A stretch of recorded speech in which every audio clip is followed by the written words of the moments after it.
Have you ever thought about a nation that carved palaces out of mountains? A people who proudly said, "Who is stronger than us?" But when the command of the heavens came, their palaces were buried beneath the earth. After Prophet Nuh, peace be upon him, another nation rose, the people of Ad. They lived in the region of Al-Akaf, between Yemen and Oman. The city was called Iram of the Pillars, a city with towering columns that seemed to touch the sky. Their bodies were as strong as mountains, their height reached the clouds, and their arrogance pierced the heavens. They said, "We are the inheritors of this land, and we will live forever." Across the sands of Akaf, their settlements stretched far and wide. The ground echoed beneath the hooves of their horses. At night, the glow of their lamps could be seen from miles away. It was as if their city wore a crown upon the earth. In their gatherings, they would often say, "People like us will never be born again." Even their children displayed strength at a young age, lifting stones to show their power, while the elders proudly said, "Our children will bow mountains." The people of Ad held a strange belief. They believed the wind was their servant. Their young men would stand in the valleys, spread their arms, and say, "Look, the wind obeys our bodies."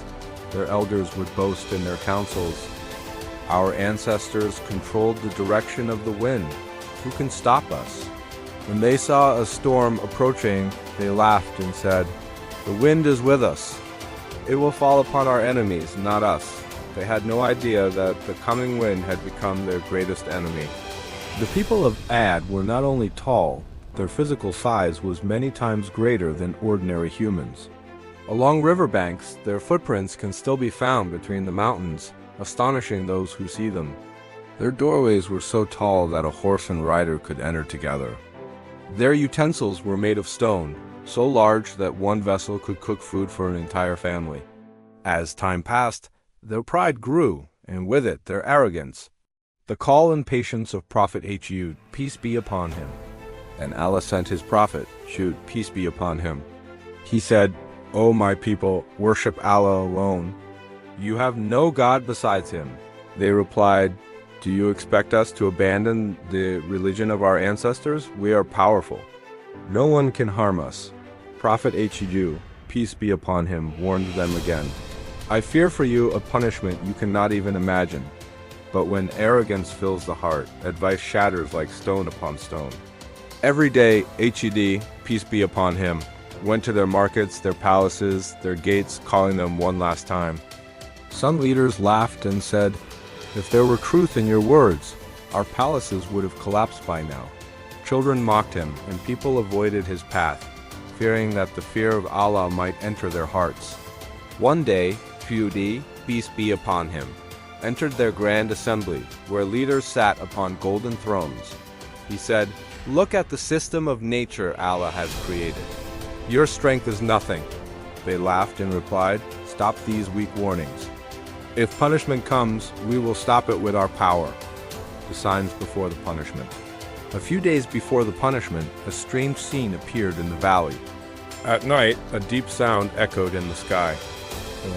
There was no thunder, no lightning, yet it felt as though someone was calling from afar. The people of Ad said, "This is just the sound of the mountains." But Hud, peace be upon him, said, "This is not a call of mercy.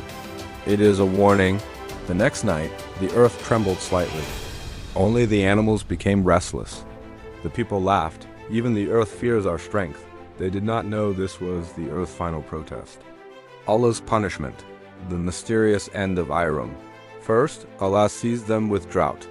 For 3 years, not a single drop of rain fell. Rivers dried up, wells burned. The land turned to stone. People stared at the sky, waiting for rain, but the sky answered only with silence. In the first year, they said, "This is a small problem. We are powerful." In the second year, thirst dried their tongues. Empty pots struck against walls. Animals collapsed from dehydration. By the third year, the laughter, the pride, the voices that once challenged the heavens had disappeared from the land of Ad. When they came to Hud, peace be upon him, he did not cry for them. He only said, "The time of punishment is near." The 3 clouds. One day, 3 clouds appeared in the sky. one red, one white, and one black. And an angel called out, "Oh, people of Ad, choose one of these clouds."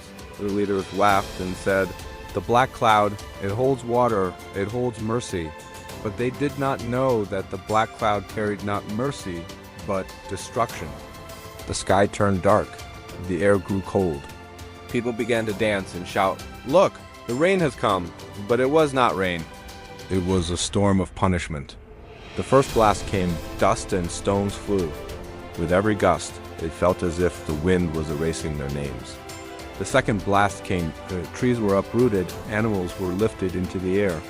Their idols, their pride, their gardens, their city, all were scattered by the wind. At night, parents clutched their children tightly, but the storm was louder than their screams. The third blast came, people were snatched into the air. The palaces that once spoke to the sky through towering pillars were buried beneath the sand. For 7 nights and 8 days, the storm continued relentlessly. The sky roared, the earth shook. When the wind finally stopped, there was only silence, a sea of sand, and fallen bodies like hollow trunks of palm trees. Allah says, the people of Ad were destroyed by a fierce, roaring wind that Allah unleashed upon them for 7 nights and 8 days continuously. But those few who believed with Hud, peace be upon him, Allah saved them, granting them refuge in a mountain cave. Hud, peace be upon him, said, "O my Lord, you are the most merciful. Keep us firm upon the paths that lead to you." As Hud, peace be upon him, stood above the valley, looking at the destroyed city, tears filled his eyes. These were the people who once said, "Who is stronger than us?" Now even their living trace had been scattered by the wind.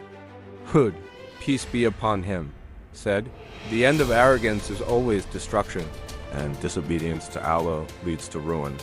A lesson for today. Even today, beneath the sands of Akaf, the city of Iram lies buried.